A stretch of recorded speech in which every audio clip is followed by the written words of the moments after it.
Good evening, and welcome to the regular meeting of the Council of the City of Long Beach, held Tuesday, June 21st, 2022 at 7 p.m. We'll have a roll call. Councilmember Posterly. Here. Councilmember Lester. Here. Councilmember Bendo. Present.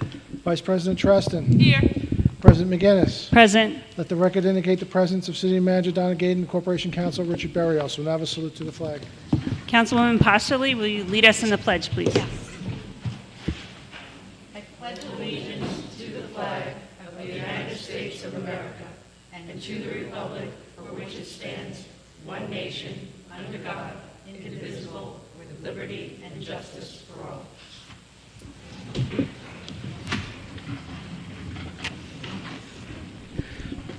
Good evening, everyone. I'd like to welcome you to the second meeting of June of the Long Beach City Council.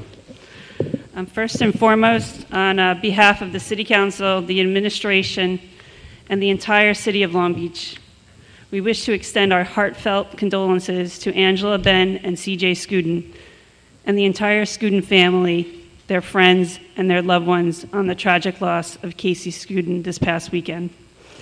This moment, we'd like to take a moment of silence to honor him and his family.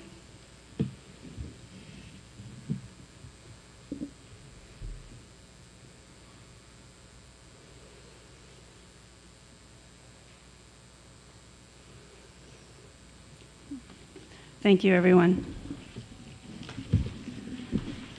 Just wanted to give you a brief update on some activities of the council members since the last meeting. And this is by no means a complete list, but just to give you a flavor of what we've been up to. Councilman Bendo spoke at the Flag Day ceremony recently, and Councilwoman Treston also attended. Councilwoman Treston attended Juneteenth ceremony at the library. Council members Bendo and Treston attended the Juneteenth Shabbat at Temple Emmanuel. Council members Treston and Bendo also attended a recent event at Shabbat at the beaches. Councilman Bendo attended the Juneteenth barbecue for the Long Beach Housing Authority. Myself, Councilman Bendo, attended the Chamber of Commerce Fair this past weekend. And I attended the Circulo de Hispanidad Awards Night this past Friday. Okay, with that, I'd like to hand it over to City Manager Gaden. Thank you. Good evening, everyone. The first person to talk is Commissioner Brand. He's going to give us an update about Beach Park Recreation Ice Arena update. Good evening, everybody. Real quickly, I'll start with the beach, as Donna just mentioned. To this point this year, we're right at $2,630,000 since we started selling passes on May 21st. 8 days remaining in the fiscal year. Favorable weather, at least the outlook at this point, so we're optimistic that maybe we'll get one more big weekend in before July 1st. Also, in an effort to address and regulate recreational volleyball play areas, particularly on the weekends when the beaches are crowded, something that's been 10 years in the making.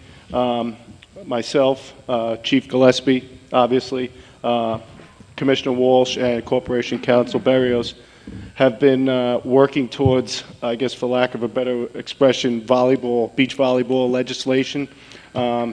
Rules and regulations, where we can put nets up, where we shouldn't put nets up, and we've identified a footprint of where we think volleyball, most importantly, will not be permitted, and then what the rules are going to be for the areas where volleyball will be permitted.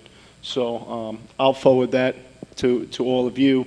Once Rich and I, it's kind of down to me and him now with language of the code and recreation issues, and certainly from Ron's perspective, enforcement issues. It'll be posted online, and everything will be in play before we kick off the 7-day-a-week season this weekend. One other issue, or one other item with the boardwalk that I wanted to just mention quickly, pull-up bars, as you guys know, are a very popular, topic of conversation. We do have somebody that's interested in donating to two pull-up bars that would fit in nicely and are built and durable enough to withstand the rigors of our boardwalk. You'll get that information probably as part of next council meeting's agenda. As far as the rec is concerned, our summer life begins on Saturday, summer hours, and we kick off our summer programming, which will include our sports academies in the morning and our evening rec basketball. Camp begins on Monday. One item of note as far as the camps are concerned, we originally planned on housing camps at East School, Lindell School, and West School, but due to a very low turnout at West School, and more importantly, a very limited turnout for people or young people applying for jobs, we're only going to run 2 sites out of East School and Lindell, plus our afternoon sports camp, obviously, at the rec. That decision was, we stuck it out for one more round of personnel reports that get sent out by civil service every Friday afternoon. Evaluated over the weekend where we had, I believe it was 11 people or 11 campers signed up for West School. Obviously not enough to house an entire camp facility. So this will tighten things up and allow us to use what limited personnel we have to meet the requirements for ratios that the Board of Health requires. The weekend after that, a lot of our other programming will begin. Summer concerts will begin. Like I say, the other boot drops now beginning next week. That new bait and tackle shop at the pier opened up. I don't know if you guys got down there yet. I promised him that I would give you guys a tour. We're just waiting for a sign that he's having some issues getting finished to put up before we take a picture down there. Also of note, the ADA compliant playhouse that was donated by the Long Island Home Builders Association. Joe Fabrizio had it installed down at Clark Street Playground and gotten a couple of good reviews about it. So we're real happy and excited about that. It's a lovely home. And I spoke with somebody from Long Island Home Builders today. They plan on coming down to do some painting, remodeling, and maybe some, I guess, minor improvements or cosmetic improvements that they'll be in touch with us to schedule. As far as the ice arena, the work is moving along as scheduled. The burning question, when are you going to reopen, is always the first thing that they ask. Place is spotless. We did a tremendous job with getting the ice out. And the big picture is when the doors get delivered. Once that east side wall is completed and the doors are installed, then we'll have a much clearer idea of when we can reopen. But as I say, right now everything seems to be falling together for what we anticipated. One new program beginning through the same partnership that exists with the New York Rangers is a ball hockey that's going to take place on the roller rink. They'll do similar to what they do with the ice program, a ball hockey for free day. Invite every kid they can get down here, give them a Ranger shirt, and try to make Ranger fans out of them, and then try to entice them into to join the program. What's unique about this, obviously, is there's not the enormous equipment outlay on their behalf. So it's something that a lot of kids who wouldn't traditionally be able to participate with get the opportunity to play a sport that, who knows, maybe they'll fall in love with one day. So, but that's all I got. And if you got any questions.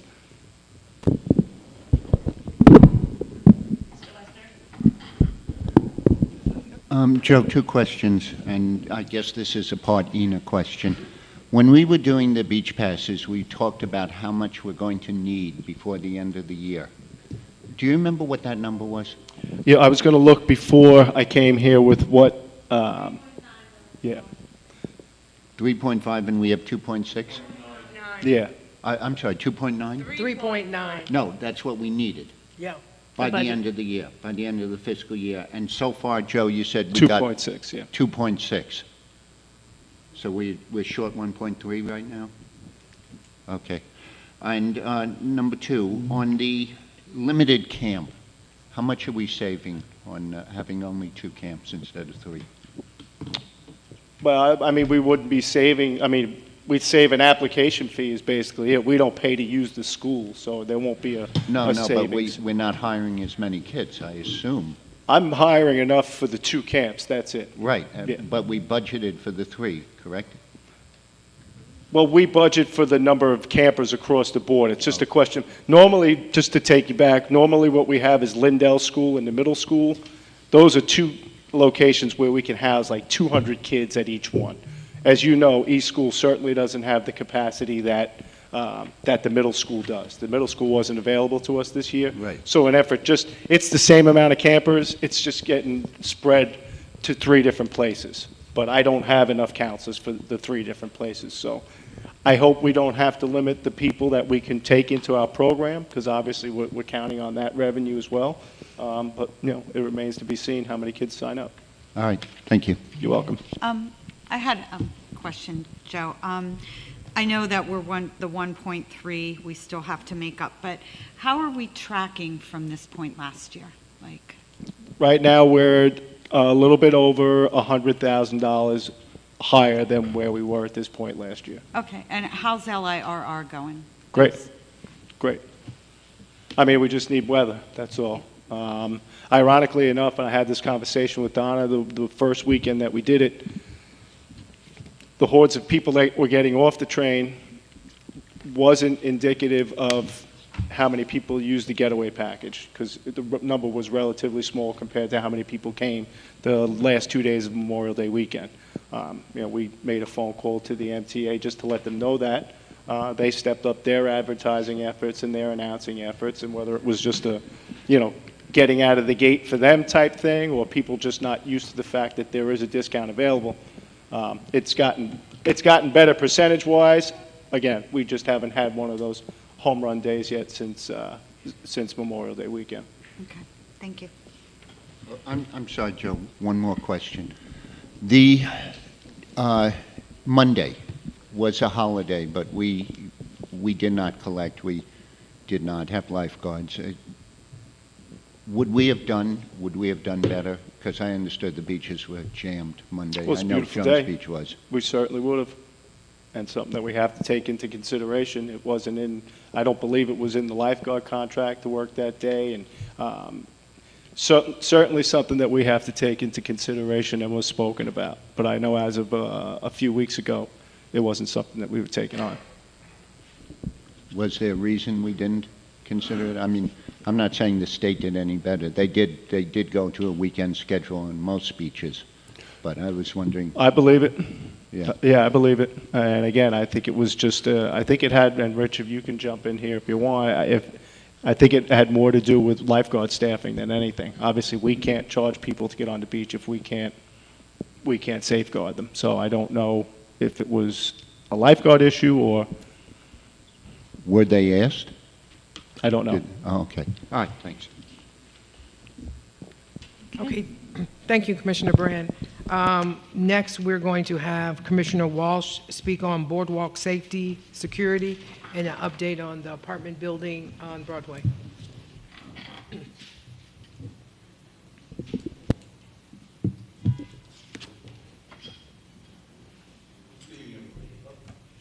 Good evening, everyone. How's that better? Couple things. So, you said you wanted me to update on that apartment complex. So, 421 through 433 East Broadway was the apartment complex where, unfortunately, on March 19th, we had a homicide this year. This past couple of days has been relatively busy for the police department. We managed to, with obviously the Nassau County Homicide Squad, we arrested the individual responsible for the homicide that took place at that location. Immediately following, who happened to be actually a Long Beach resident, immediately following that incident at the location, which was actually apartments in 425. If you're familiar with the area, it's a small garden-type apartment complex on the north side of East Broadway by Lincoln, right next to the Long Beach Hotel. The very next day, I started working with the owner of the complex. I brought him in, sat him down. We reviewed the activity at that location, which we had approximately 189 calls for service in that location from January, February, and March, which is was the number one location in the city of Long Beach for calls for service. We sat him down. We started working with him. We called in our building department. The building department issued some 90 or so violations on the location. We brought sanitation department in. We called in the Nassau County Fire Marshal's office, and we did what we commonly refer to as a problem-oriented police and SARA model assessment of the location. I brought the owner in. He sat down. We talked to him about the need for him to help him clean up his property. He installed some 15 or so security cameras, of which we were able to actually view the complex from the police department, right at the front desk, at the detective squad, at my desk. We could actually watch and see what was going on in the location, in the public areas. So not only were we able to arrest the person who committed a homicide, but in the same almost time period from March, April, May, and June, we've had 5 total calls for service, as opposed to, in approximately the same amount of time, 189. So it's a perfect example of exactly how that the true application of the broken windows actually works. You start to take care of the location, you start to repair things, you fix the literal broken windows, the bad paint, the lack of paying attention to the way your property looks and feels, and the next thing you know, people start taking care of it. We also had many directed patrols where the police department sits out in front when they're taking a break. They walk through the building every single day, up and down each and every vestibule. So we're very proud of actually that as a success story, and it actually frees up the police department to do other things because there's a lot less calls for service at that location. Something that happened yesterday that the city manager doesn't know, but I did want to bring to the council's attention. Yesterday evening, we had a call for service for a suicidal man that had left his home in Long Beach. He was gone. His wife was concerned about him. A very short time later, we got a call for a man standing on the roof of an apartment complex down on West Broadway. I don't want to give the exact location, but I do want to tell you that Police Officer Ng, Police Officer O'Connor, Officer Kassenbaum, Officer Carton, Officer Williams, and Sergeant Monahan responded to the location, and we were successfully able to talk the man off the literal ledge of the building and bring him to the hospital where he received medical attention. Hopefully he'll be better. So it's a nice success to be able to kind of do that. There's a lot more that happens, is what I'm trying to say, than just the boardwalk, but now the boardwalk. So I wanted to bring to attention the changes that we've made and how we're actually policing the boardwalk. Every night at 6 o'clock, so long as there's no emergency calls for services going on, is when we start our boardwalk patrols. Police officers get into their cars, and Adam car and Charlie, Boy car and Charlie car go right up on the boardwalk. I've asked them if it's possible to one go up on Grand, the other one go up on Riverside, and kind of do a sweep. Throughout the night, they receive at least 4 more at a minimum patrols from those 2 cars as well as others. We also bring in now our midnight tour early. We're bringing them in at midnight, starts at 10 o'clock. And so we bring them in at 8 o'clock at night, and they start to patrol the beaches in an ATV as well as up on the boardwalk. Yesterday, we had information that there was going to be a beach party. Wasn't as big as we expected, but a couple of 100 kids from Valley Stream High School did show up, and were on the beach down by Edwards. We had a large presence out there yesterday. But in total, of the 9 good non-raining days, we've had approximately 30 officers up on the boardwalk, expending just over 100 hours of overtime, trying to ensure that we don't have any of the incidents that we're having prior. We've also addressed and sort of seen other conditions that are happening there as well that we're addressing, including some changes to the layout. We'll be putting signs up, as been requested by the council, for telling people that they're under video surveillance. The video surveillance on the boardwalk is actually going to be increased. We also are doing doing directed patrols on areas of the boardwalk or the butt ends where we're finding that there are actual problems taking place. We've written so far on the Ocean Beach Park between the Ocean Beach Park and down west, 92 alcohol summonses, 73 public urination summonses. We've gotten at least 4 people after hours in the water, and so we've gotten skateboards. One of the things that we did this Monday was we did a detail where we're trying to figure out how we can set up cones on the boardwalk to slow bicycles down so that they're not going as fast and be able to address the bicycles, the skateboarders, and things that are not allowed to be up there. We think we finally figured out a pattern. We like to call them barracones. They're cones that you can turn into almost like a barricade because they can be taken apart and strung together in such a way and organized in such a way. We tried several different configurations up there. We think we figured out a way where we might be able to slow them down. We wound up issuing 6 skateboarders summonses yesterday for being skateboarding up on the boardwalk, as well as two dog summonses. We had 2 people out on the jetties last night that wound up getting tickets. I'm trying to think if there's anything else that you'd be interested in. And 1 bicycle driving up and down the ramps. So we're trying to dramatically step it up. It's not cheap, but it's going to hopefully produce the type of results that the City Council and the public is demanding. If there are any questions from the council. Thank you, Commissioner. I just had a question about e-bikes. The what? E-bikes, electric Yeah. bikes. Is that, and I know, we discussed, and thank you for the surveillance. I don't know if we ever talked about doing something where there was any kind of signage, nothing motorized. Well, there's no motorized allowed up there. The difficulty we're having in the police department is if you're pedaling, right? Yeah. And you're not under electric power, am I authorized to write you a ticket? Right. So we've been wrestling with that. Technically, it is a motorized bicycle up there because it has a motor and can be engaged. But the feeling before I got here was, well, if they're pedaling, they'd be left alone. We could identify the bicycles by the way they look and stopping them, that it is a motorized bicycle and therefore prohibited. But I have a feeling the outcry that we would get with that would probably bury you at a meeting. So it's a balance. We're trying to play that balance. We are going after people who are going too quickly on the boardwalk and getting them stopped. We're trying to do things where we identify one person that a little bit further down the boardwalk then tries to stop them. It is a challenge, but we get them for unreasonable speed is what we're trying to do with those, for being unreasonably fast. We've also talked about putting up ways of slowing it down when there's a lot of people on the boardwalk, where it's just like, for instance, yesterday there was a lot of people on the boardwalk. Memorial Day, there was a lot of people on the boardwalk. I'm assuming that if this next coming weekend is nice, it's not conducive to riding your bicycle fast or trying to get in shape riding a bicycle on the boardwalk when there's 60,000 people up there. It just doesn't make sense.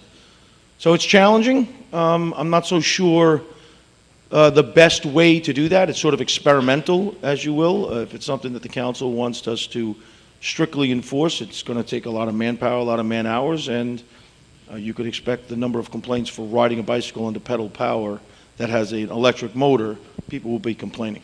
Yeah. I know it's not an easy one. Yeah. Thank you. You're welcome. Commissioner, you mentioned 100 hours of OT, I think. Yep. Is that weekly or monthly, and is That it? is since we started this initiative. So just after, so I guess about 3 weeks into it, 3.5 weeks into it. That does include some of the patrols that get reassigned down to the west end, but I reduced it too by about 25 hours. So with the number that I reported. So for the summer, you're looking at over 300 hours of OT incremental to what you budgeted. Probably more than that. And Depending on the conditions, the weather and stuff like that. There won't be a day that, like tonight, it looks like it's going to rain. No one's up on the boardwalk. We're not going to waste the time calling somebody in early. We do it weather permitting. So in other words, if it's raining out, we don't see a need to expend overtime in the city. Generalized normal patrols will be able to do that. But if this was a beautiful sunny day and it was 80 degrees out and it was nice, we would have 2 officers coming in tonight as well to patrol earlier on the boardwalk. Also, we have information that another day this week, there's a potential for a party on the beach, and we'll probably expend on that day alone 40 or 50 hours. So once you have a few more weeks under our belts, would you be able to provide the council with some more financial implications of this initiative? versus budget? I can certainly run the numbers for you, maybe in a Couple months. halfway through July, let's say, I can come back and tell you how much we have specifically spent on the Ocean Beach Park portion of our patrols. The additional incremental, To attribute it to be additional incremental, it's not separated that way, but I'll be able to give you a reasonably close estimation as to what the additional cost was just based on that. thank you. You're welcome. Anything else? No, thank you. All right. The next speaker under my report is, I'm sorry, not at this time. Good and welfare, we have notes over there. You're supposed to sign in at the beginning of the meeting by 7 o'clock if you'd like to comment on any, Before the meeting. before the meeting starts. Before the meeting closes. Before the meeting closes, Before the really? meeting concludes, yeah. Oh, is that changed? No, that's the way it's always been. Before the meeting closes. okay, the next speaker is John McNally, who will discuss the meeting that we had with Mount Sinai, with the council, myself, and John. Good evening, everybody. As Donna indicated, last week we had a meeting with top management team from Mount Sinai South Nassau that was inclusive of President Dr. Sharma, the VP of Physician Services, Dr. Kugler, and their top staff from their communications and government or community and government relations. This came as a result of council asking the city manager's office to reach out to the hospital to see if we could have a meet with them to discuss updates on the medical pavilion that they are currently building on the former site of the Long Beach Medical Facility, as well as some concerns that we had all been hearing about from some residents about some healthcare needs that potentially exist on Long Island, or in Long Beach rather, sorry. So starting with just the medical pavilion itself, it is, as everyone who was there saw, well underway in terms of construction. This is a $40 million facility, 15,400 square feet. They are expecting it to be substantially completed by December of this year and fully operational by June of 2023, so approximately a year's time from now. It is going to be something of a flex medical services pavilion. The specific services that they're talking about running out of it now are gastrointestinal and GI procedures, urology, pain management and pain procedures, lab services, so both testing but on-site being able to process it as well as diagnostic imaging services. CAT scans were a new inclusion in the list of services that they were looking at. As time went by, this has been a multi-year process, obviously, to develop this facility. It was one of the needs that they have identified since they started out, and they have enough flexibility in the space that they think they're going to be able to really address those needs and bring in full-service CAT scan. For those that live in the immediate area, I know there's a bunch of very engaged residents on State Street. They should know that beginning in July, there is going to be a very large crane on the site for approximately a 3-week period of time. Not going to be a permanent structure, but this is putting on the outsides of the walls of the facility. And then once that is done, a majority of the work will really move inside. So just like you're building your house, you get your roof, you get your walls on, and then you can get to the interior of the facility. So things that they had heard, or that we had heard, that we brought to them of some potential medical needs that may not exist in our immediate community that we brought up with them. Number one was mental health, specifically with a focus on youth or pediatric. What they relayed to us was this was not a problem that was acute to Long Beach. This is across the country, and there are very real staff shortages there, where you just don't have enough psychologists and psychiatrists across the country to meet the demand. Other sort of intangibles to that is whether it's pandemic related and the virtual world that we got into, there's just not as many doctors in the space that are looking to operate out of brick and mortar for psychological sort of needs. And really, even on the flip side of that same coin, you don't see patients that are wanting to go for mental health services commingling with others in larger facilities that are dealing with non-mental health. And also in addition to that, Most of those that seek that treatment seek it outside of their hometown. We should be well beyond it at this stage of the game, but individuals still have a perceived stigma with receiving help or care for mental health services. So quite often the preference for those individuals is to seek those services outside of the community in which they reside. And that especially holds true for the junior population or youth population. One of the other things we asked them about was endocrinology. They did say that they had just really started up a platform for endocrinology. They were still in the process of ramping it up. They did not see those services taking place out of the Long Beach facility yet, but they weren't, this is going to be a living, breathing, evolving facility, so as they see more needs come online, they will identify them and they'll be able to address them. Pulmonology, they don't have a platform at all throughout the entire Mount Sinai system. And then the last one was really dialysis or nephrology. They have a facility for that in, where was it, Oceanside? In Island Park, sorry. Yes. But what they have really seen, unfortunately, that population, a very heavy toll was suffered by that population during the pandemic. Sorry, we're getting some feedback from, Yeah. from audio on there. Yeah. And they are not seeing the demand in that facility the way that they previously had. And no small part of that is the trend in dialysis to take place in a patient's home at this stage of the game. So they don't really see a future again for a brick and mortar facility for dialysis and similar sort of treatments, because the trend is really moving them towards that direction. The last part of the conversation with them, so they will also have internal medicine in a building that is just to the west of the facility that they currently own, and pediatric and personal health care to the east of that facility.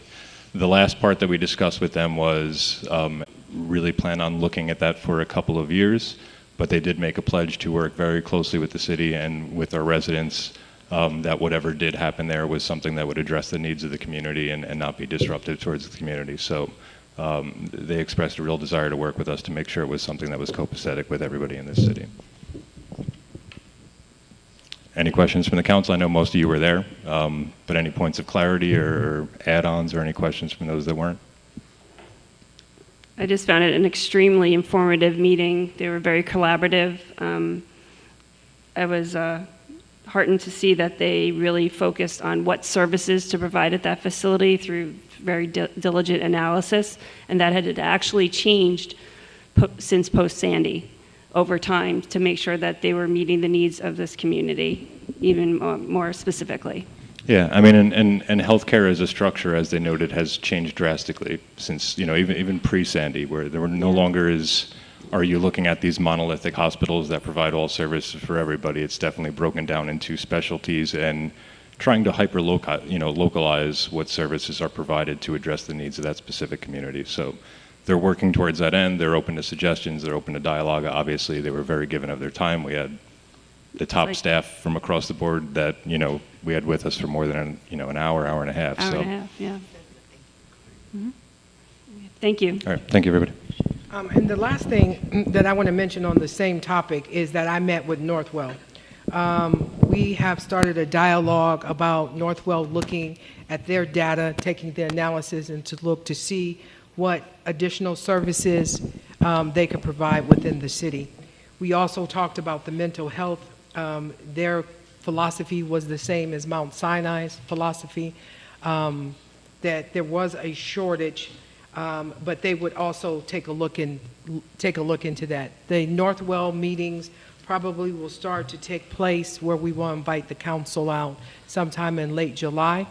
What they promised they would do is that they would look at the data from their centers here and look at the data overall of what is actually needed in Long Beach to see what they can provide.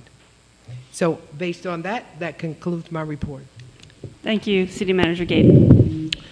Okay. Our first item this evening is a public hearing for an ordinance to amend the Code of Ordinances of the City of Long Beach regarding Ocean Beach Park.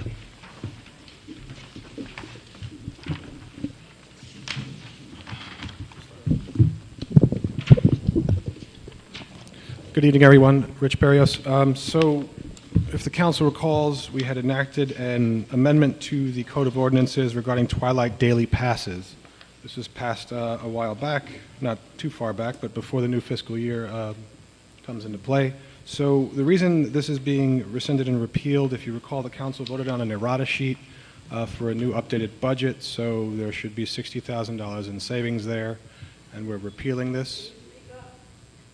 We're repealing this particular ordinance right now because of what the council did when they voted on the budget in the errata sheet. There was a $60,000 savings that could be realized by a staffing adjustment on the beach. Can you hear? Okay. And so this ordinance would no longer be in effect based on that. Okay. Any questions from the council? Mr. Lester? Yes. Basically, we're going to be charging on weekends, full price from 4 to 6. That's basically, that's what's changed. But originally, we were not talking about weekends. We were talking about not charging for weekends. I'm not sure, but yeah. But that's what we passed. Yeah, Monday through Friday, and then on the weekend, Saturday and Sunday, you would be charging full price. No, but I mean, if you look at what we're rescinding was 7 days a week. Okay. So, you know, originally we were not going to, we were going to charge the $6 on weekends. But we really have no way of knowing how much we're collecting, is that correct? Because there's, you know, just an estimate by how much cash kids have, or? You mean no way of, no, I'm trying to determine, we originally had voted to charge $6 on weekends from 4 to 6. And Mr. Bendo had, you know, wisely said, you know, this is probably to give families and other people who want to come down an opportunity to swim with lifeguards. And now if we're rescinding it, so, you know, if people can't afford the $15 out-of-towners, they'll wait until 6 when the lifeguards go off duty. But I'm trying to determine the financial aspect of it, because, you know, what we're making, I don't know how many tickets we actually sell between 4 and 6 on the weekends. I understand that not doing it during the week makes sense because we save money that way. We wouldn't sell that many, but you basically said that over the weekend, we do sell a lot, but we don't know how many we sell. So what I'll do is I'll work with Commissioner Brand, and then we'll see how we can come up with the data to show what we sell over the weekends on Saturdays and Sundays. Yeah. Between 4 to 6. Well, you know, the original idea that Mr. Bendo had is a very good idea of giving people some opportunity to swim with lifeguards. Well, Mr. Bendo's original idea was not to charge last year, to give people the opportunity to come in. And then this year, he said, let's charge less. Yes. The staff said that will not happen. People will still wait till 6 o'clock. And so we went back to what he originally said last year, let's not. And the decision was to the staff, and I'm not sure if there was miscommunication, but the staff had always said, but the hours between 4 and 6, that people still will wait till 6 o'clock to come on for free versus coming on at 4. And Well, the issue some people, was, yeah, some people no question will, but some people, you know, other people will come in so they get the lifeguarding. so what, as I said Yeah. before, is that we will look at what is sold. We'll see if we can, how we can come up with the numbers that is sold between 4 and 6 on Saturdays and Sundays. Yeah, You know, I mean, it is important to have that kind of data You know, to and- make these kind of decisions. And Mr. Lesser, you're 100% right. We should have had that data before we made the decision to change anything as well. All right, thank you. Any questions from the public on this item? Seeing none? Close the hearing. I'll close the hearing. Okay.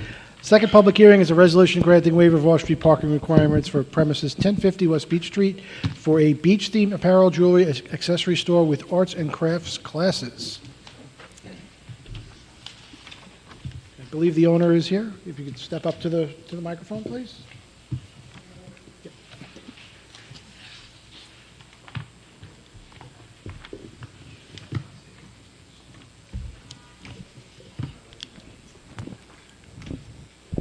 Good evening.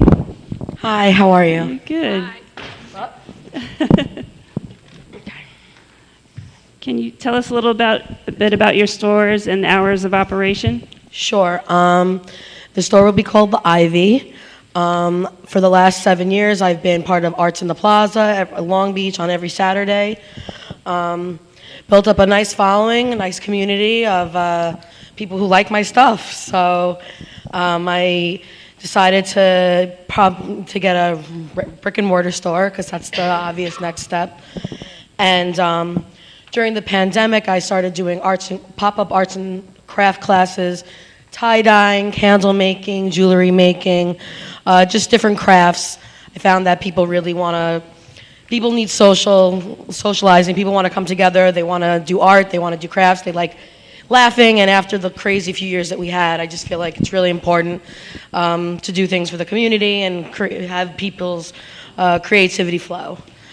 Hours of operation will probably be, I guess, around 10 a.m. to 11 p.m. Based on if there's a late class or something like that. Okay. And how many deliveries do you anticipate per week? Minimal. Mostly everything I have I'd get delivered to my house, and then I would bring. Okay. And how many employees do you expect to have? Right from the jump, just one. Okay. Any other questions from the council? Mr. Bendo?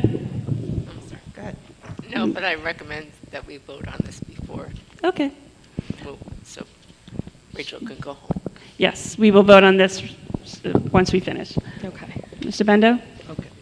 I just want to hear right. You're going to work 13-hour days, 7 days a week? I mean, we'll see. But yeah, I like working. Okay. I like working. I like being with the people. I'll be excited to just have the opportunity. So yeah. Okay. The paperwork they gave us said you anticipate you could have up to 49 people? That's what they told me. They said that the maximum limited in that store was. Oh, so that's probably a fire limit. Yeah, so okay. That's what I wrote. Yeah. Okay, because I was going to say 49 just seemed. Per class. Interesting class. number. Yeah. I mean, I hope you're that lucky, but. Yeah. Okay, thank you. Is that it? That was it for me. All right. Thank you so much. No questions from the public? Questions from the public? No questions from the public? Okay. Close the hearing. Okay, I believe you want to hold the vote on this item. So this goes with calendar item number 2, which is a resolution granting waiver of off-street Thank you. parking requirements for premise 1050 West Beach Street, Long Beach, New York, for a beach-themed apparel, jewelry, and accessory store with arts and crafts classes. Who would you just move the adoption of this item? I will. Second? I will. Voting, Councilmember Apostoli. Yes, I like your color choice, too. So, very good. Yes. Councilmember Lester. Yes. Councilmember Bendo. Welcome to the neighborhood, yes. Vice President Treston. Yes, welcome to the neighborhood. President McGinnis. Yes, welcome to the neighborhood, and please help me be creative. Thank you. Okay. Our third public hearing is for an ordinance authorizing financing for the cost of acquisition and installation of water meters for the city approaching $666,667 for such purpose and authorizing the issuance of up to $666,667 bonds to finance said appropriation. Good evening, everyone. Joe Fabrizio, Commissioner of Public Works. This is the hearing for a bond ordinance authorizing financing for the city match of $666,667 for the $2 million grant award that the city received from the Environmental Facilities Corporation. It's called the Green Innovation Grant Program, GIGP. The current meters on the system use a read-by drive radio system. They were installed in 2001 and are currently beyond their useful life. This drive-by technology is also antiquated. It requires manual input of the drive-by reading. The new meters will utilize what's called AMI technology, Advanced Metering Infrastructure technology. It uses a data management system and smart technology to enable two-way communication between the city and its customers.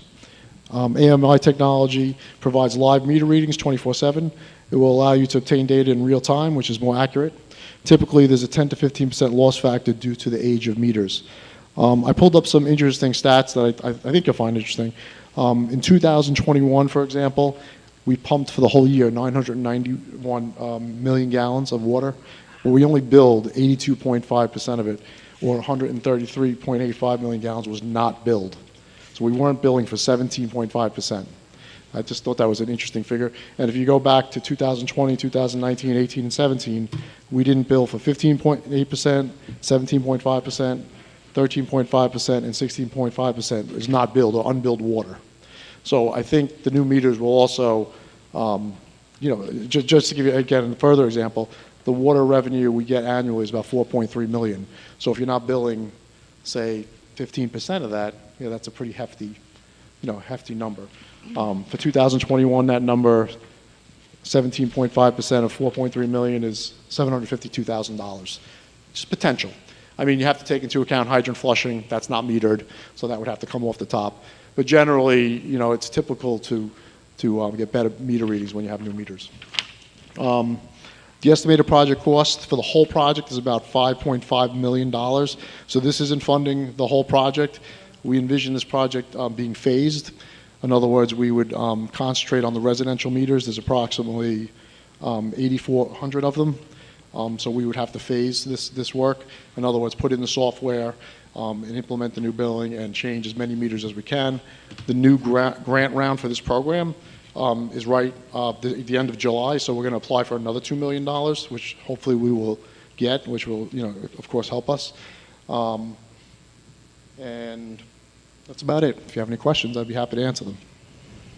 Mr. Lester, do you have a question? Yes. Joe, a couple of things. The loss that you're talking about, the 17%. Yes. Yes. Do we know that's all the meters? I mean, could our pipes be leaking? No, I mean, it's not, I'm not saying that it's all loss from leaks. That's absolutely not what I'm saying. Just generally, it's typical when you have a meter that old that the readings, based on discussions, with the engineering firm we work with and companies that manufacture these, they just don't read as well. In fact, I just got emails from Councilman Delory, who's a former Councilman Delory, I think he works in another town where they're upgrading the meters, and he was saying the same thing. They're realizing like the 10 to 12% better increase in readings, more water readings, as a result of the change in the meters. So, and you have to put that aside. Also, we have to do this no matter what because they are beyond their useful life, and that's really why we're doing this. Right, I understand that. Right. I'm just trying to get my head around the large percentage of loss. So once we get the new meters, if we are not billing as much as we're pumping, we know that there's leakage in the system. Or like, for example, hydrant flushing. That's not metered. Right. So I just did a very, very rough estimate. That's probably about 32 million gallons a year of that number I was mentioning. So if it was 130 million gallons not billed, 30 of that probably goes to hydrant flushing. So now you have to work backwards. So now we have 100 million gallons not billed. There are some city buildings that aren't metered. That's something we have to address. So it's not all attributable to the faulty meters having these. Now does that only work one way? I mean, do people get undercharged? They never get overcharged, or can it be either way? That I don't know. But the other interesting fact too is the way we determine the sewer rate is we double the water. So if that's incorrect, more than double. That's right, more than double. So just for example, last year we billed $5.5 million in sewer revenue, and I told you before, I think we billed $4.3 million in water revenue. So I mean, even if it's not 17%, maybe it's 8 to 10%. No, I'm just that's a big savings. Yeah, I'm just trying to figure out what kind of money it can give us, in the future. And the last thing is, can you explain to me how it's going to work? You say that we will be able to determine if there's somebody's house is leaking, so to speak, because of the use. What you will be able to determine is if it's real time. So you can see a drawdown in the system. Like say someone's filling a pool, that you would actually be able to see that this continuous usage at that house. Now, is it a leak? Well, preemptively, maybe you can go check now. maybe it is something wrong in the street. But that's You could see a draw in the system. When you say preemptively, because you did say it will conserve water, so I'm assuming you're thinking about, a leak. You're not thinking about a pool, because that's not going to conserve water. A leak would conserve water. Correct. Theoretically, how would that work? Would you get notified? You say these are 24 hours. My understanding is that you could see real time a drawdown in the system, whether it's from someone's at someone's house or something in the street. I'm not I'm not an expert in AMI technology, but it's definitely real time readings, which is So the city is always aware of how much water someone's using every minute, so to speak. You will be able to do that, yes. Yeah, and there would be something to trigger an unusual amount of water. Yeah, again, I'm not that familiar with the technology because we don't have it yet, but it's definitely better than what we have now, which is you drive by. He basically drives by the house. Yeah. He gets a reading on the electronic meter. Right. And they have to manually input that into the system. So Now you won't have that function at all. It'll just be... It's a Wi-Fi? It'll be live readings. You don't have to do the drive around anymore. But, I mean, in the house, how does it get transmitted to the city? To a Wi-Fi or? I guess Wi-Fi technology. A little above my expertise level. So Joe, I've already, Ina's already got you down for several $100,000 more in revenue next year, so we don't have to increase taxes as much. Yeah, I mean, thank you. Before this meeting, I did ask her what the revenues were, just to get a really general idea that, I mean, whether it's 5%, 10%, 15%, there is a savings. We just don't know what that number is yet. But I would say, I'd feel comfortable saying 5% of $4.5 million annually. Excellent work. Okay. Excellent work. And an investment, a worthwhile investment. And it has to be done. That's the critical thing that we have to remember. Any other questions from the council? Mr. Bendo? Not necessarily a question, but more of a comment. I just want to give people something to think about with this. This is one of the less sexy infrastructure things. It's not repaving a road that you see or doing something, but it's something that has to happen. But the thing I also want to point out is, Joe managed to get us a $2 million grant to help pay for this. If we had to do that and build it into the local tax base, that's about a 5% tax increase. And really, that's not paying for the full project. So you're really looking probably more at a 10 to 15% tax increase to pay for this, but we're getting a good chunk of it paid for with grants, because that's something the city has now been aggressively pursuing, is grants to help pay for these infrastructure projects, much more so than the past. And between all the flood control projects and the bulkheading projects and the street improvement projects, and we've, a couple of $100 million we've probably gotten? Easily, yes. Yeah, we've gotten a couple of $100 million in grants. That's 2 years worth of our city budget we've been able to bring in grant money and not burden our local taxpayers with all of it. So I think that's just something that's worth pointing out, that Joe and his staff should be commended for doing. Thank you, I appreciate that. Do you have any questions from the public on this item? Yes, sir. Mr. Kirkland.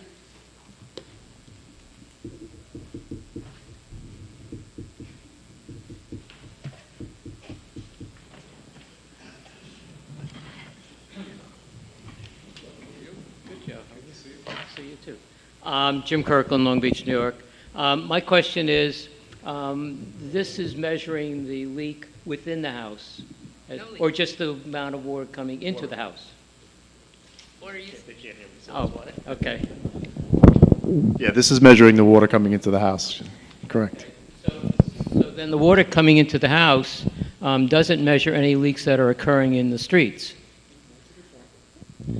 Yeah, that's a fair question. That's a good point. Yeah, that's a good point. You may be correct on that. Okay. The only reason I mention that is they've been doing a lot of digging on Riverside, and I happened to see the main that goes past my house, and it looked terrible. we actually have a water main break there tonight. I think it's Riverside and Beach Street, correct? Tommy. Well, that's where we, no, our crews are out there right now. We have a water main break at Riverside and Beach that our water department has responded to. So that, to your point. So is there any way of capturing that? Because there's probably more houses that have more leaks than what you're using from your before. Yeah, you know what, I mean, the way it was presented to me when I was dealing with, like, I'll use Mueller as an example, because Mueller makes AMI meters, was that there would be a way to trace that. And but to your point, I don't know how you would. So that's something we're going to have to look into as part of the process. I mean, the key thing is we have to do this project to upgrade the meters. They're all beyond their useful life. Ultimately, what's going to happen if we don't do anything is you're going to have to read every meter manually at the house, which is, you know. Well, I have no problem with the meters. That's it's a very good point. It's a good point. Where the leak is actually could be occurring. You have my Broken line is my first question tomorrow to my consultant and to the representative of Mueller is going to be to ask that question. Sounds good. You're welcome. Mr. Kirkland makes the point that investment in infrastructure ongoing is the way to prevent those breaks, right? Yeah, but we got a lot of water main. I know. Well, we got a lot of work to do. And investment, right? It's not going to happen in 1 year.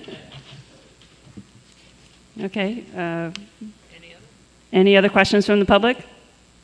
Seeing none? Close the hearing. Okay, on to the regular calendar. Item 1 is an ordinance to amend the Code of Ordinances of the City of Long Beach regarding Ocean Beach Park. Hearing has been held on this item already. Item 2 has been voted on already.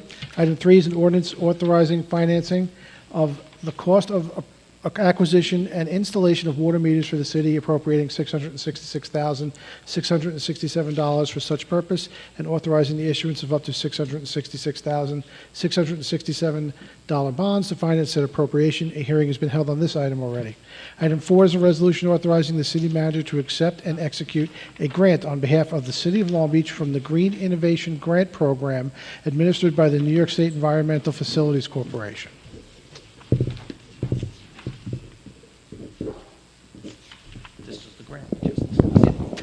Yeah, this is really just a follow-up to the original.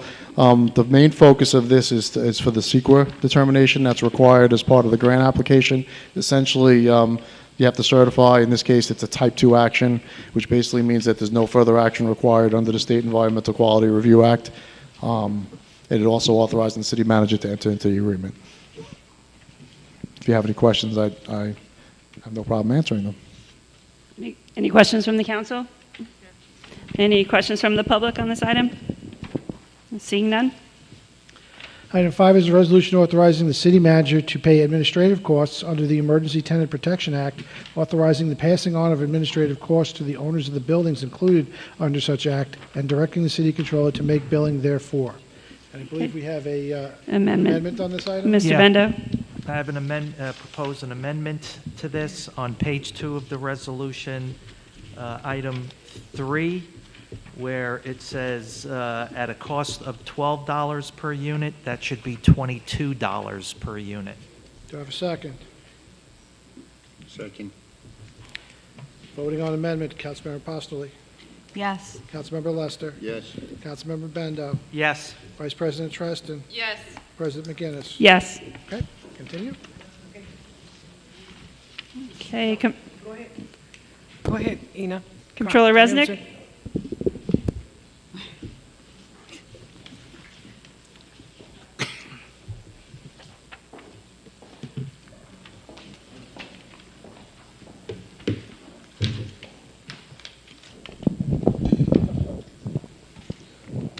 Good evening. Good evening.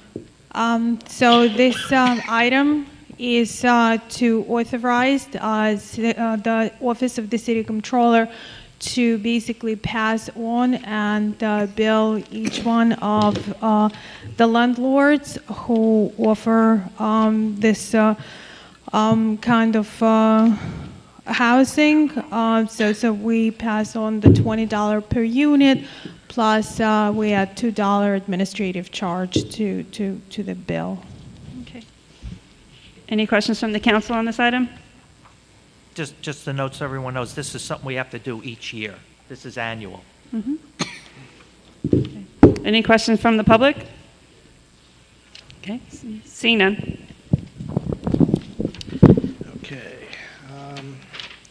Item 6 is a resolution authorizing budget amendment to the general fund budget.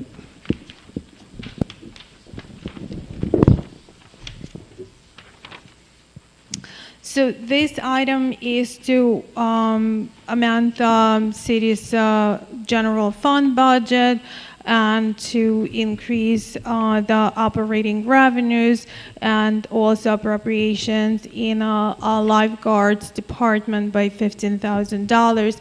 The source of this revenue is the restricted grant from Carbona's family, and these funds will be used for, as in the second whereas clause, it says that it will be used for the umbrellas as well as for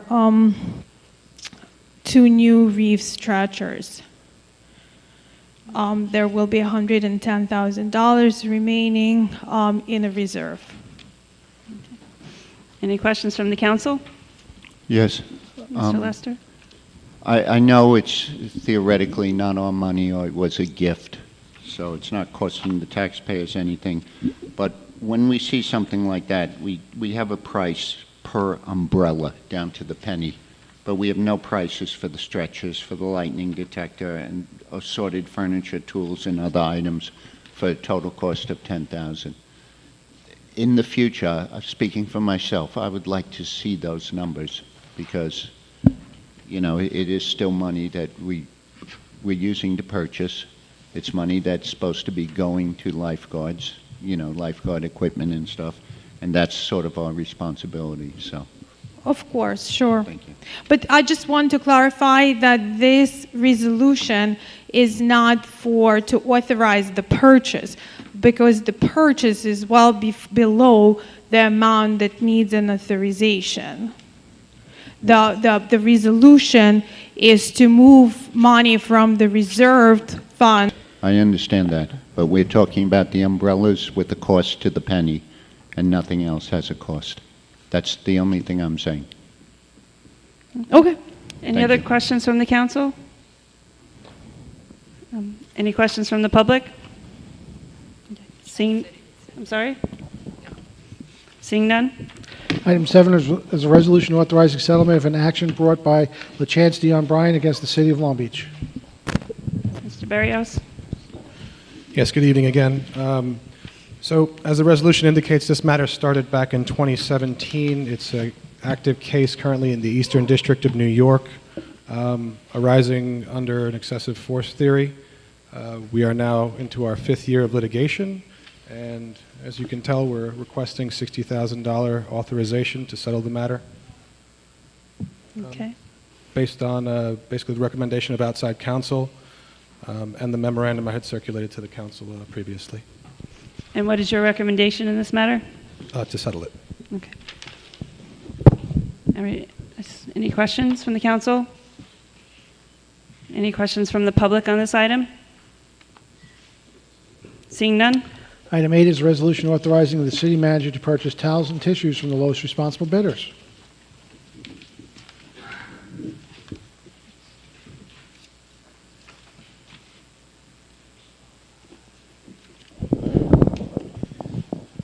You could stop me at any time, because I have much more information here than you probably ever want to know about toilet paper and facial tissue and things of that nature.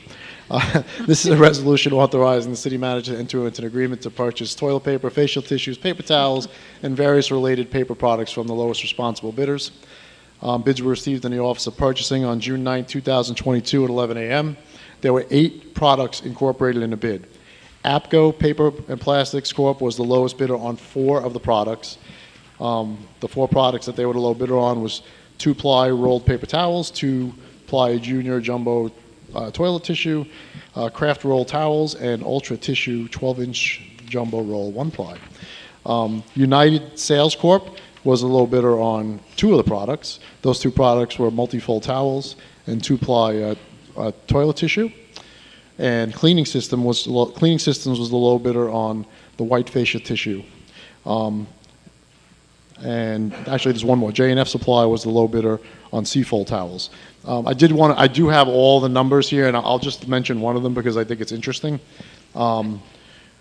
Just for example, the 2-ply rolled paper towels, it was $21.47 a case. Last year, it was only $15.97 a case. So it's a 34.4% increase. For the 2-ply junior jumbo toilet rolls, $18.71 a case this year. Last year, it was $13.24 a case, so it was a 41.3% increase. And I did that for every single one, if you're interested, because I just thought it was unbelievable how much the prices have inflated over the last year. The craft roll towels, $18.93 a case this year. Last year was $14.53 a case, so it's a 30.3% increase.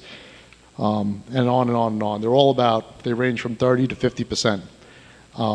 So it really is unbelievable how much things are kind of out of whack right now in society.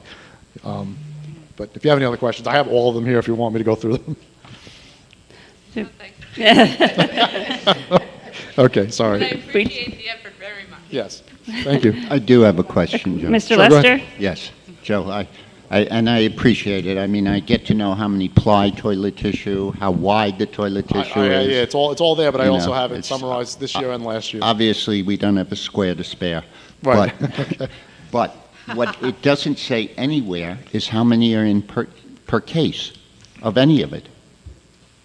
It does not. It says, it just says per case, quite honestly. Yes, I don't know how much is in a case. I'm sure it varies depending on which item it is.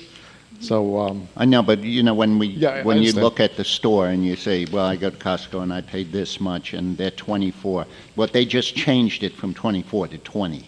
That's the new thing they're doing now. But, Point taken. you know, that's how I would compare something like this. So it would be helpful if we could see how many rolls or how many. This bid is put out by the Office of Purchasing, and next time, and she puts this out annually. Yeah. So next time I will ask her to give me that information, how much is in each, for each product, what's the quantity in a case. It gives you the It's, number I'm of sure- sheets in a roll, but not how many rolls in a case. No, absolutely. Yeah. All right, thank you. Yeah, no Any problem. other questions from the council? I'm sorry, I just feel like I got to ask this. What's the difference between 2-ply junior jumbo toilet paper and regular 2-ply toilet paper? Any idea, Tom? I'm joking. Junior jumbo. Tommy said to look to his direction if I needed help. So. Which do you prefer to use? All right, any questions from the public on this item? Definitely did not. Okay, no questions from the public. Okay. Item 9 is a resolution authorizing the city manager to purchase two 2022 Chevrolet Tahoes through New York State Office of General Services. I believe we you have have an an amendment on amendment. this item. Yeah, I'd like to propose to amend in the third whereas clause where it says a year, 36,000-mile warranty, in front of a year, and between A and a year, put 3, so it's a 3-year warranty.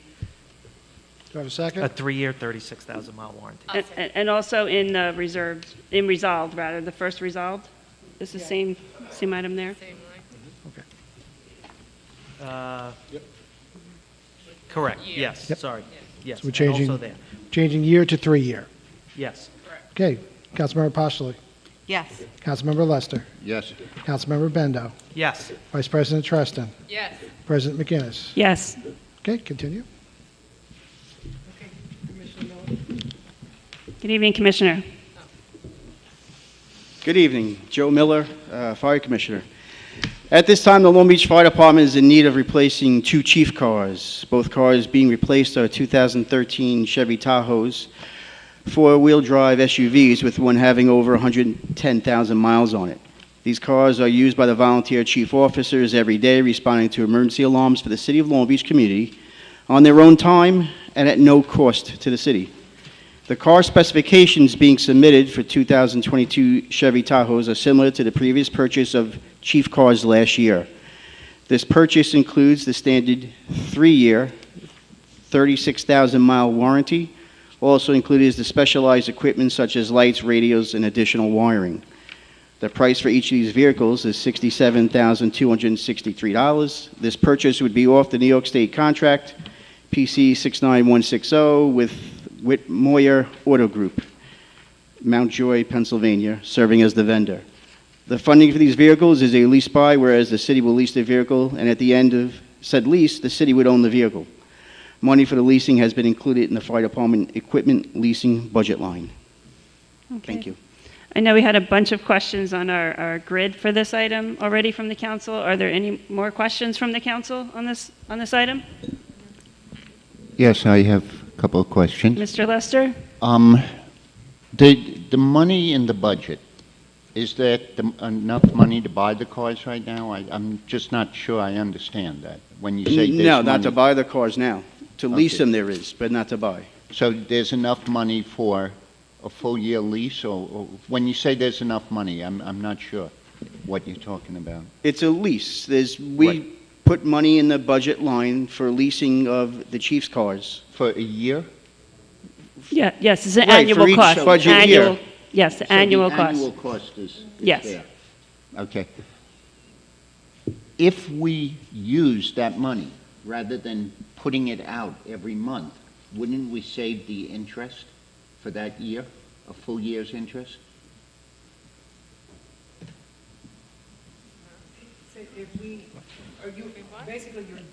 Let's say you're buying something for $100. Right, so okay, you're and you're paying asking it us over. if we just go ahead and purchase it, we'll be saving. Not purchase it, just pay off. In other words, pay off part of the lease, so we don't have to pay interest on the money we already have set aside.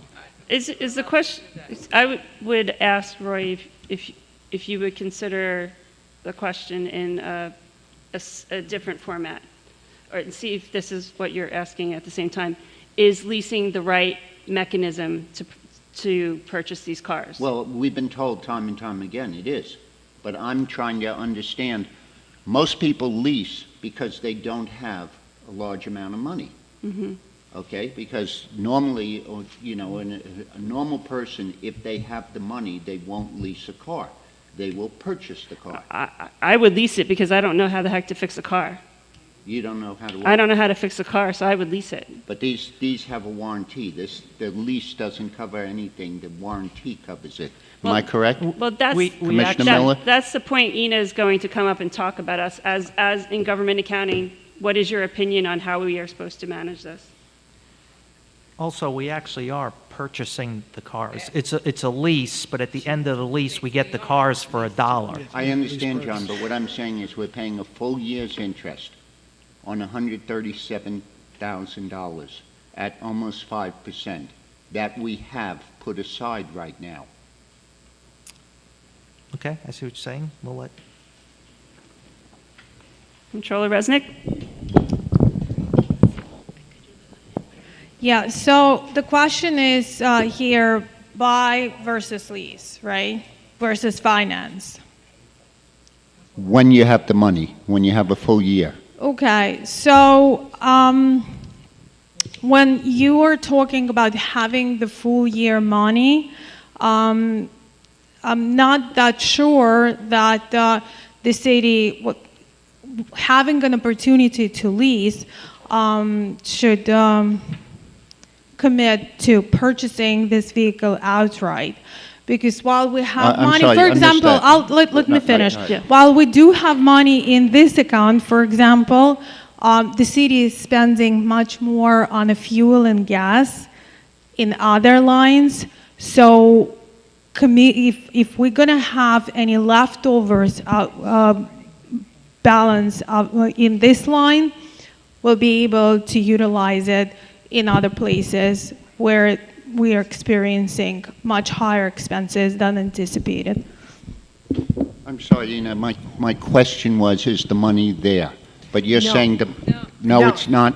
Okay. No, I have a question for you. All right. If I understand you right, you're asking if the money is there for the lease payments for 1 year. That's exactly what I asked. But we're not paying the total lease in 1 year. It's No, leased over a the period of lease time. payments for 1 year. 12 months worth of lease payments. Okay, Yes. so, If that money is there, can't you pay that down?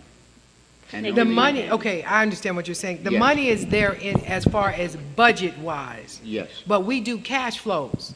And so that does not mean that all the money is there at the beginning of the season.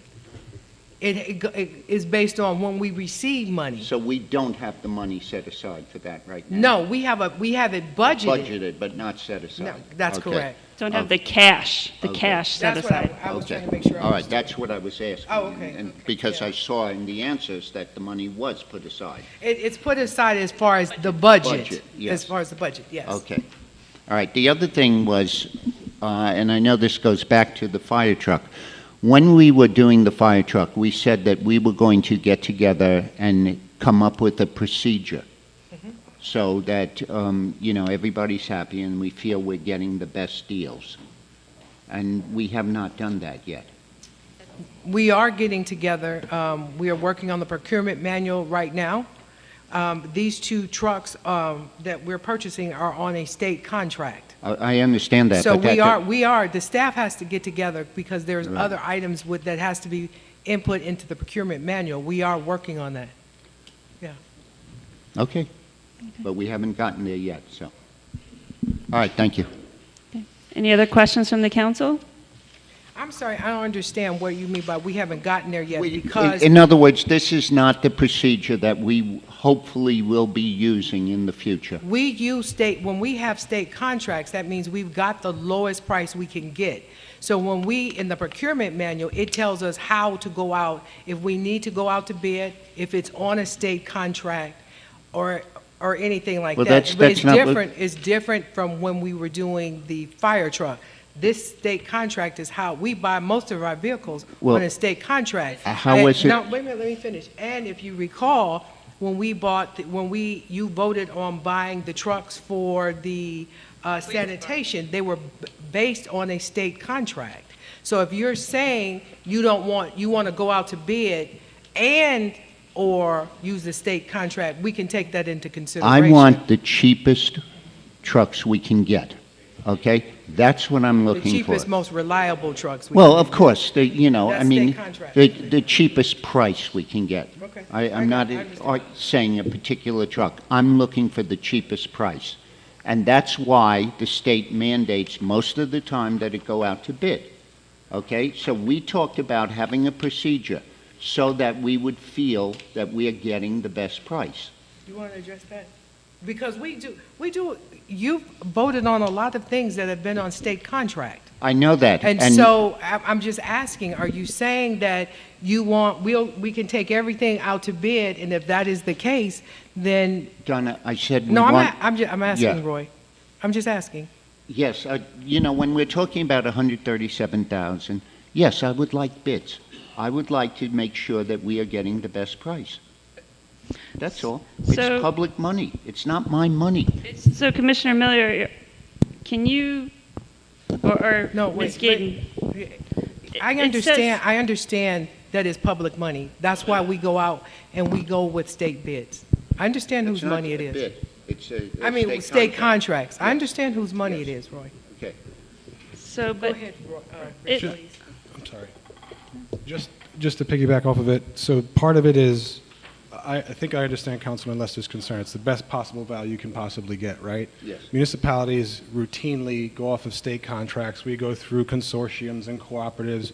We conduct bids and mini bids. There are different ways to procure different types of goods or supplies under state law. So state contracts typically follow just as rigorous, if not more rigorous, procedures in bidding and procurement than we do. Right. Then why would people be bidding? Why would people put things out if you can always go to the state and get it cheaper? This is just how municipalities sometimes do it, right? Because it's like comparing it to New York City proper. New York City proper has a monster purchasing department because they have millions of people in departments to procure equipment for, right? So you have an entire staff of individuals dedicated solely to putting bids out. Our purchasing department is not as large, right? So we and other municipalities use state contracts, use consortiums or cooperatives or piggyback contracts to get the benefit of other municipalities going through that rigorous process of competitive bidding to get the best possible price, right? I'm not saying there's a uniform solution to everything. I understand your point. But what we're doing here is kind of what every other municipality does. A lot of municipalities do mini bids. Some do, yes. Yes, so not every municipality does this. Right. And they do that because there's a reason for it. and they feel that they're getting a better price that way. All I'm asking for is a procedure. We talked about a procedure. You know, and then once you have a procurement person, I'm sure that they'll look into it. Procurement person, and I'm getting advice from legals that specialize in procurement. When we go out on a state bid, what I will say is that we get documentation from the state saying that, for example, it could be the toilet paper. We sent a bid out, the state sent a bid out and said, we want to have this bid. They bid on it, and then the state comes back and tell all the municipalities, this is the lowest, most responsible bid, and it was done keeping several municipalities in mind when you get the bid. So you're telling me this was already bid to the state? If it was on a state contract, it should mean, and I'm not going to say, if it's on a state contract, it's already bidded out. So that means that whoever buys this truck at whatever municipality, this is the cost. So it doesn't matter. No, I know that's the cost. Right. I'm saying, you're telling me this was the absolute lowest price that anybody could get this for? No, that's not what I'm saying. I'm saying it was on a state contract. The state bids out the information. Right. So and then they come back and say, you can get this particular vehicle for this price. Okay, so the state put it out to bid already. That's what you're telling me? Yeah, that's how we got the price. It's on the state contract. It's on the state contract. I'm asking if the state put it out to bid, not on the state contract. Did the state put it out to bid? That's how they get the contract. They put it out to bid, and then they send to the municipality a book saying, these are the vendors you can use. This is what they have told the state and won the bid, and this is the price. Okay, thank you. I think we've talked about this before, but maybe we do need some procurement process training for the council in terms of what the various procedures are. I know there is some NICOM sessions coming up, and we're going to have to, Mr. Bendo and I attended some NICOM sessions upstate last year, and we might want to consider that again this year. And I forwarded everyone that email today in case it was blocked. Yes, thank you, President Trustin, so that we can all gain a better understanding and ask the questions instead of going in circles. Can I? Mr. Bendo? First, thank you. I know we peppered you with a lot of questions again, so thank you for answering them. And I guess this might address a little bit of what Councilman Luster was talking about. You did point out in one of the questions you answered that Freeport just did a bid for vehicles and is paying more than we're paying under the state contract. That was the original thing I was told. It was adjusted to coming into the same price that we're paying. It didn't make a difference. Okay. They didn't save anything. That bid has already been awarded? The mini bid that Freeport didn't save them any more money than what we're getting. Was that bid awarded? Because I was told it wasn't awarded yet. No, it wasn't awarded then. Thank you. Okay. Do we have any questions from the public on this item? Mr. Delory.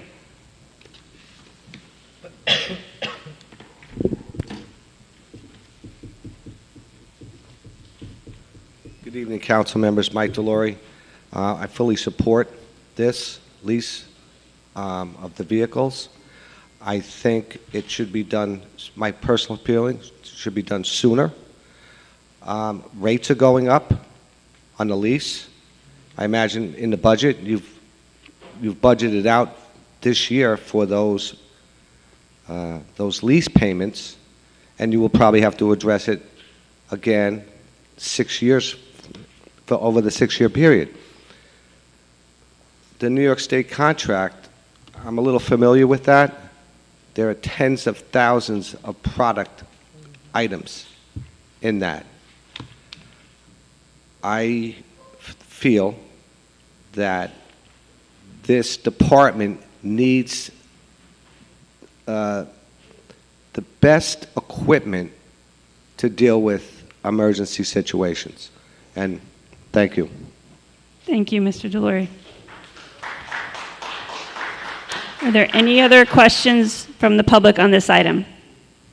Okay, seeing none?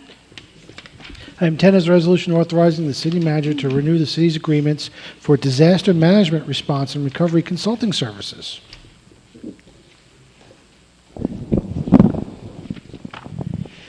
This is a resolution authorizing the city manager to extend the disaster recovery services agreements for assistance with Hurricane Sandy recovery work for an additional 2 years with Cameron Engineering and Associates, LK McLean Associates, and D&B Engineers and Architects.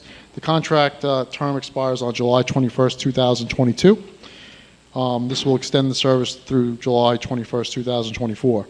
The disaster recovery consultants were retained to assist my office in the Sandy recovery efforts. To date, we've closed out 39 out of 52 FEMA project worksheets and completed over 60 projects, totaling over $120 million, and all unreimbursable under the FEMA Public Assistance Program.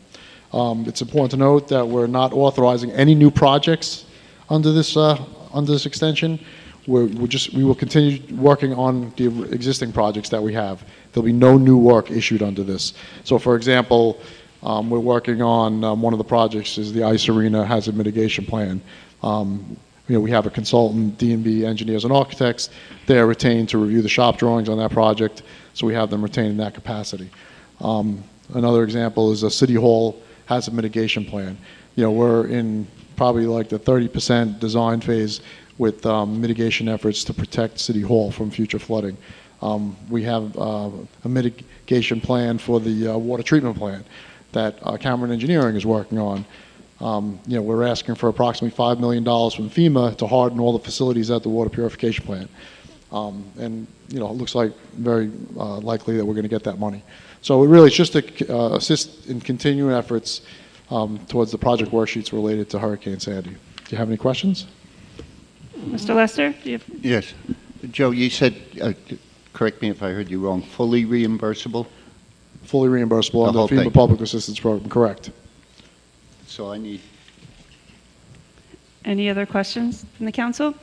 Any questions from the public on this item? Seeing none? Item 11 is a resolution authorizing the city manager to enter into an agreement for professional consulting services for the Community Rating System CRS support services. Okay, this is a resolution authorizing the city manager to enter an agreement with Tetra Tech in the amount of $54,532 to support the city in its community rating system cycle verification scheduled for November 16th, 2022. The National Flood Insurance Program, NFIP that is, community rating system was implemented in 1990 as a voluntary program for recognizing and encouraging community floodplain management activities that exceed minimum NFIP standards. The city currently maintains a Class 7 status in the program, which equates to a 15% reduction in insurance premiums for residents of the city of Long Beach. This is automatic deduction that should automatically be on your policy if you live in the city of Long Beach. So I recommend that anybody who has a flood insurance policy, check their policies and confirm that you're getting it. In general, the average homeowner saves approximately $188 per year on their flood insurance, or approximately $1,473,000 as a whole annually in the city of Long Beach. Unfortunately, the verification cycle recently changed from 5 years to 3 years. Tetra Tech's going to assist the city in meeting the requirements of CRS Coordinator's Manual, which is voluminous. The verification cycle includes the following items. One is hosting a floodplain management committee meeting. 2, preparing a floodplain management annual report. 3, develop a program for public information, PPI, to potentially garner more points in the program.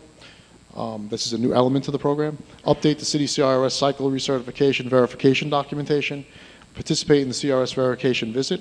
And review elevation certificates, which they basically assist the building department in reviewing the elevation certificates, because that's one of the key prerequisites to the program, is that you have to have a 90% correctness rate on all of your elevation certificates collected annually. So basically the building department has to send them, if they do 100, if they get 89%, we're booted from a 7 to a 10. So you basically go from a 15% reduction to a 5% reduction automatically. So that one item in this is critical. Tetra Tech's been critical to the city, maintaining and increasing its standing in the program. Therefore, I recommend awarding this to Tetra Tech. Any questions? Yes, Joe. So what is the time frame for the meetings part, the progress report, the public? That's all going to take place before November, it has to take place before November 16th. We already set up the meeting, which is called the ISO specialist, the Insurance Services Office. They come here on November 16th, and we have to have all of this in place, which is what we're going to do with this $54,000. I've worked with them before. They're excellent. I've actually, typically, I would put out an RFP for this service, even though we're not required to. But I've worked with them before, and they really are the leading firm that handles this. And we've been successful so far. 15%, there's probably only 4 communities or 5 maybe on Long Island that maintain this status. So I recommend highly that we move forward with this. Any other questions from the council? Joe, the one question, when did we move from Class 8 to Class 7? How long ago was that? It was, I think it was the last verification cycle. It was the last verification cycle, so that would have been 3 years ago. That was 5 years ago? The cycles used to be every 5 years, and they just changed it. Yeah. I just happened to find out when I was on, Councilman Treston and I found out like 6 months ago about it. I was kind of shocked, to tell you the truth, that they changed the whole process. So we reduced from the Class 8 to the 7, Class 8 to 8-7, which is 10% reduction to 15% reduction during the last verification cycle. So it's kudos for the city. It's just a great accolade for the city. I'm just trying to figure out how long ago that was. Did they change was it 5 years ago, and then they changed at the end of the 5-year cycle? It was 3 years. It was 3 years ago. Oh, 3 years. So they told us it was 5, then they changed it. I thought I had another 2 years to go before I had to deal with this. Okay. Unfortunately, they changed the rules. They really just, they don't. The city saves a lot of money through this program, and I almost think they want to discourage communities from meeting the requirements because it costs them money. Yeah. All right. Thank you. Okay. Any questions from the public on this item? Seeing none? Item 12 is a resolution authorizing the city manager to enter into a memorandum of understanding which modifies, amends, and extends the collective bargaining agreement between the Long Beach Civil Service Employees Association Lifeguard Officers Unit and the City of Long Beach. And I believe we have some amendments on this item. Yes, I'll walk through it. One of the council members will have to first, and another will have to second. But so in the second whereas clause, second line, CSEA have resulted in a change to the terms of which include, resulted in a memorandum of understanding, comma, the terms of which include raises of 1.5%, 2%, and 2% over 3 years. Second amendment is to the third whereas clause, second line, change collective bargaining agreement to memorandum of understanding. In the resolved, please change starting at the second line, authorize the city manager to enter into, add, and implement the memorandum of understanding. I move. I second. Okay. Voting on the amendment, Councilmember Postoli. Yes. Councilmember Lester. Yes. Councilmember Bendo. Yes. Vice President Treston. Yes. President McGinnis. Yes. Okay, continue. Good evening again. The city's negotiating committee and team met up with the Civil Service Employees Association Lifeguard Officers Unit over a period of at least, I believe, approximately 6 weeks for negotiations on a successor agreement to the contract we have entered into, and recommend the adoption of this memorandum of understanding, which again essentially includes moderate raises, very moderate raises of 1.5%, 2%, and 2% over 3 years. The parties have also agreed in that memorandum of understanding to on certain housekeeping items, so we're going to have some edits go back and forth on non-substantive changes to the agreement, and we will have that before the council at a subsequent meeting.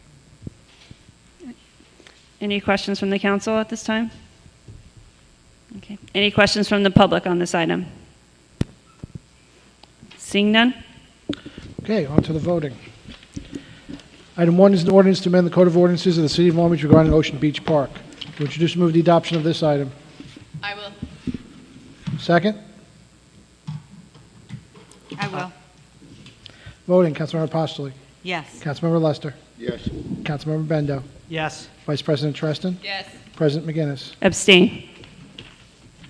Okay, item 3 is an ordinance authorizing financing of the cost of acquisition and installation of water meters for the city, appropriating $666,667 for such purpose and authorizing the issuance of up to $666,667 bonds to finance said appropriation. Would you just move the adoption of this item? I will. Second? I will. Voting, Councilmember Postoli. Yes. Councilmember Lester. Yes. Councilmember Bendo. Yes. Vice President Treston. Yes. President McGinnis. Yes. Item 4 is a resolution authorizing the city manager to accept and execute a grant on behalf of the City of Long Beach from the Green Initiative Grant Program administered by the New York State Environmental Facilities Corporation. Would you just move the adoption of this item? I will. Second? I will. Voting, Councilmember Postoli. Yes. Councilmember Lester. Yes. Councilmember Bendo. Yes. Vice President Treston. Yes. President McGinnis. Yes.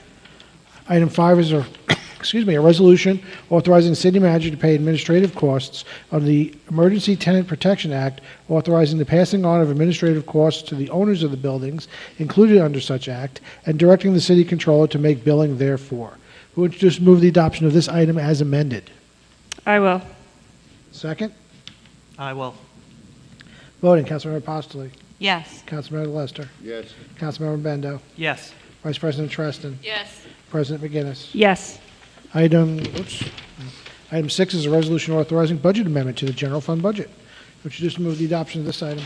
I will. Second? I will. Voting, Councilmember Postoli. Yes. Councilmember Lester. Yes. Councilmember Bendo. Yes. Vice President Treston. Yes. President McGinnis. Yes. Item 7 is a resolution authorizing settlement of an action brought by LaChance Dion Bryant against the City of Long Beach. Who would just move the adoption of this item? I will. Second? I will. Voting, Councilmember Postoli. Yes. Councilmember Lester. Yes. Councilmember Bendo. Yes. Vice President Treston. Yes. President McGinnis. Yes. Item 8 is a resolution authorizing the city manager to purchase towels and tissues from the lowest responsible bidders. Would you just move the adoption of this item? I will. Second? I will. Voting, Councilmember Postoli. Yes. Councilmember Lester. Yes. Councilmember Bendo. I'm looking forward to the jumbo junior toilet paper. Yes.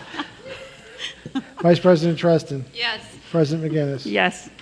And item 9 is a resolution authorizing the city manager to purchase two 2022 Chevrolet Tahoes through New York State Office of General Services. Would you just move the adoption of this item as amended? I will. Who got that? Liz. Okay. Second? Yes. Okay. Voting, Councilmember Postoli. Yes. Councilmember Lester.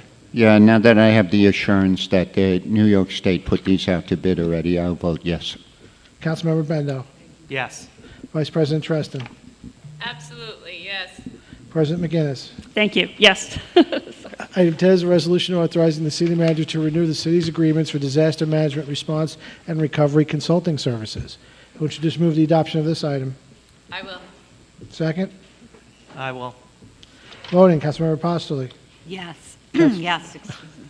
Councilmember Lester. Yes. Councilmember Bendo. Yes. Vice President Treston. Yes. President McGinnis. Yes. Item 11 is a resolution authorizing the city manager to enter an agreement for professional consulting services for the Community Rating System CRS support services. Would you just move the adoption of this item? I will. Second? I will. Excuse me, voting. Councilmember Postoli. Yes. Councilmember Lester. Yes. Councilmember Bendo. Yes. Vice President Treston. Yes, and I just want to say thank you to the building department and thank you to Joe. And please look at your insurance to make sure you're getting that 15% discount. Yes. President McGinnis. Yes. And finally, item 12 is a resolution authorizing the city manager to enter into a memorandum of understanding which modifies, amends, and extends the collective bargaining agreements between the Long Beach Civil Service Employees Association Lifeguard Officers Unit and the City of Long Beach. Would you just move the adoption of this item as amended? I will. Second? I will. Voting, Councilmember Postoli. Yes. Councilmember Lester. Yes. Councilmember Bendo. Yes. Vice President Treston. Yes. President McGinnis. Yes.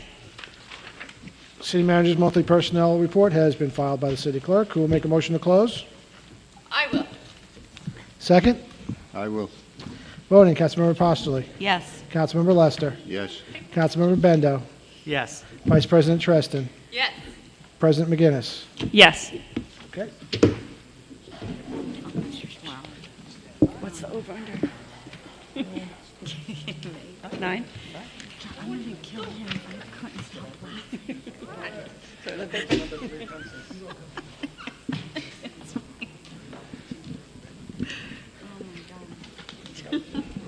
President McGinnis, before we start with the good and welfare. Yes, sir. Just wanted to clear up something. You had said, or I understood, you had said that the good and welfare requests have to be in by 7? They corrected me on that. Okay, I'm sorry. that's what I heard, and that's, I said. Sorry about that. Yes, Okay. Before we close the meeting. Before we close the meeting. I stand corrected. Good. Thank you. Okay. For good and welfare, our first participant is Josh Janov.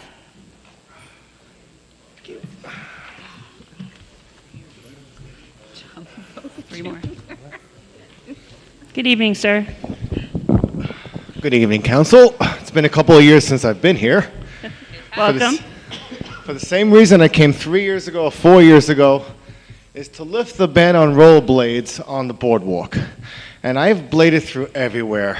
This is the only beach city that doesn't allow rollerblading on the boardwalk. Do you know that on Wednesday nights I go to Manhattan, they have the Wednesday night skates.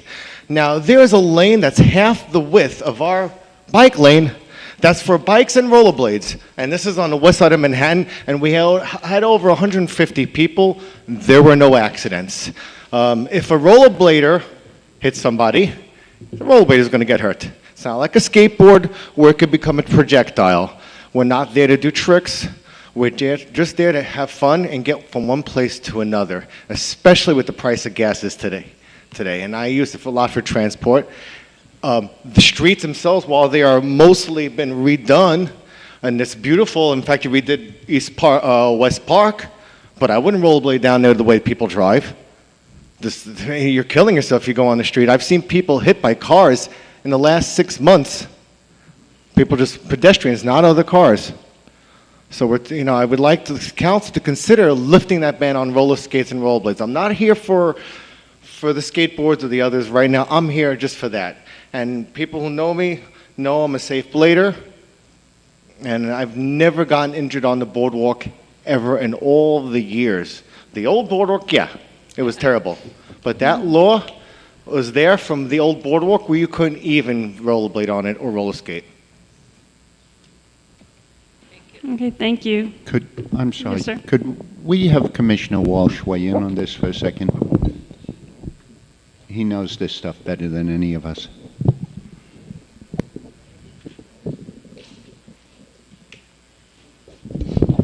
So this item's been floating around for a while.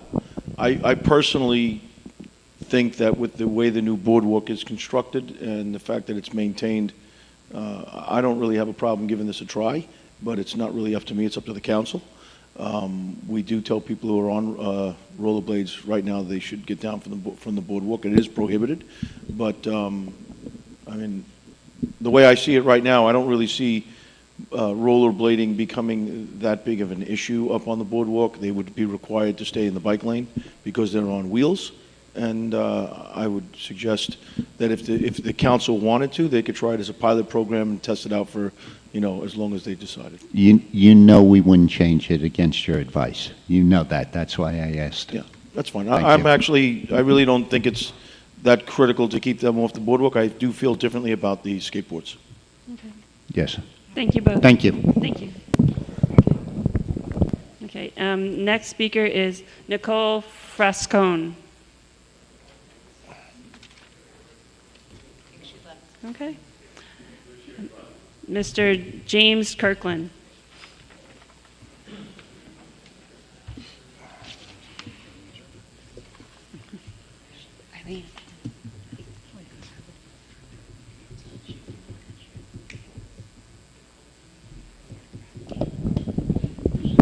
Jim Kirkland, Riverside Boulevard, Long Beach, New York.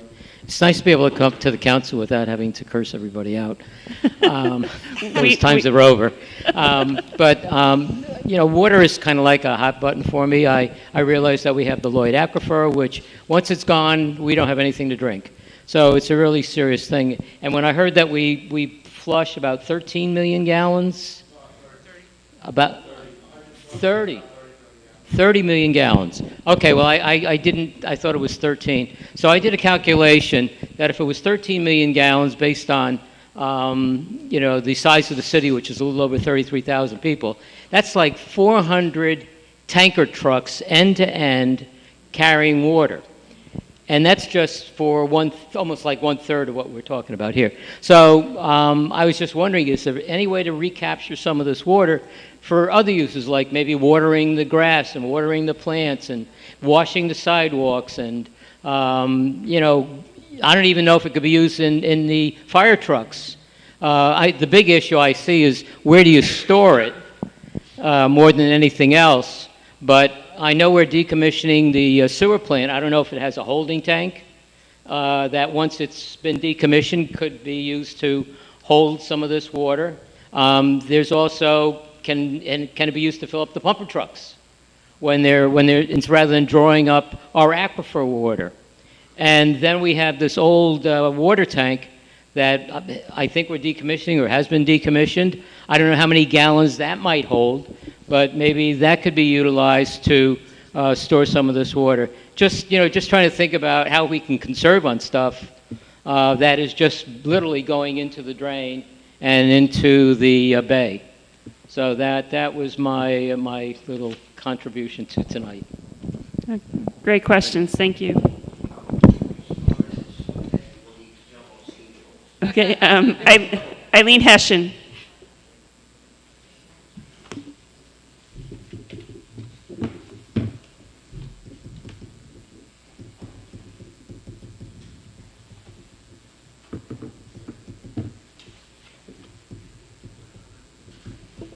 Eileen Hessian, Long Beach.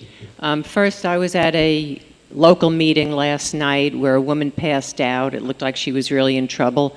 From the time the phone call went out to the police and the fire department, it was 3 minutes before they arrived. So I just want to say, good work, fire department and police department. Police were there in 3 and the fire department in 5. The Air China building has been cleaned up. I guess Air China has come and done that. That's good. I hope they continue to do that. The Hebrew Academy is still just disastrous. That disgusting pool. There's no fence anymore to keep kids out, and it really needs to be cleaned up. But more than that, when you're talking about meeting with the hospital and them being collaborative, I can't say that they're collaborative when they ignore that ugly hospital that is there and moldy, and God knows what kind of animals are in there. It's been there like that since 2012, since Sandy. That thing has to be knocked down, and we have to have the guts to tell South Nassau, with their millions and millions and millions of dollars, to knock it down, to get rid of it. It's disgusting. Next. And also speaking of the hospital, with the mental health, we do have a lot of mental health problems here, drugs, suicide, etc. And when you say that people are ashamed to go to a place in their own town, keep in mind we had a methadone clinic here for many, many, many years, and nobody was embarrassed to go there. There were crowds there every single day, mobs of people getting their methadone. They were not embarrassed about their mental health situation. Also, the summonses on the boardwalk that Commissioner Walsh mentioned, that's great that we're giving out tickets for the jetties and dogs and everything else. I think it would be interesting to see what the tickets are worth, like how many $50 tickets, $100 tickets went out, and then when those people go to our judges to pay off the ticket, how much do we actually get from them? It seems to me that the judges are allowing people to get away, without paying the full amount or without paying anything. So if that's happening, there's really no point in giving out tickets. And finally, You have confused the hell out of me with Ordinance One, which is about the $6 fee between 4 and 7. You just all agreed yes to it, but at the beginning of the meeting, didn't you all say no? I don't get it. So is that not decided yet, or is it decided? It's passed. You don't know either, do you? Item number 1 was just to repeal it, so they all voted yes on it, so it's out. There you go. Yep. It's gone. Like it never happened. It can never happen, but No, it's it's on like here, it you never voted happened. yes for number 1. But it's like it never happened. Well, it's yes, voted- it's yes to repeal it. It's Yes yes to to say no. Yes. Yes. Yes. In the statement, because we had this conversation earlier, it says in here that, You might section 1, chapter 18, it goes in to say that herefore amend shall be, and the same is hereby repealed, revoked, and rescinded. I don't see that, but that's okay. Yeah, it's in Deep the in first there. section 1, it's the repealed, revoked, and rescinded. Okay, I'll look more carefully. Thank you. You're welcome. Okay, that's it for tonight. We have a work session on Monday, the 27th, and our next city council meeting is Tuesday, July 5th. So everyone have a great 4th of July, and be safe. Be kind. Am I in trouble?